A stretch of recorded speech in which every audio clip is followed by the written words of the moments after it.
Maybe you have a Toyota Corolla and you want to open up the hood. It's real easy to do. You're just going to come around to the driver's side door. You're just going to come right down here, right where your left foot would be, here. And up from there, you'll see this little tab right here.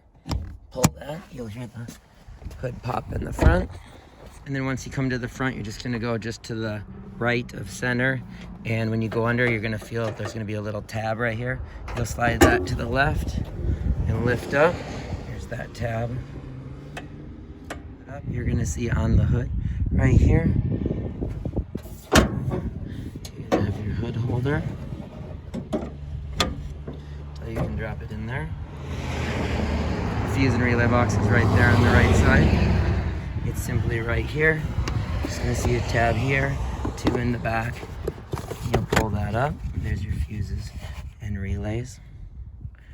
Here's the diagram real quickly.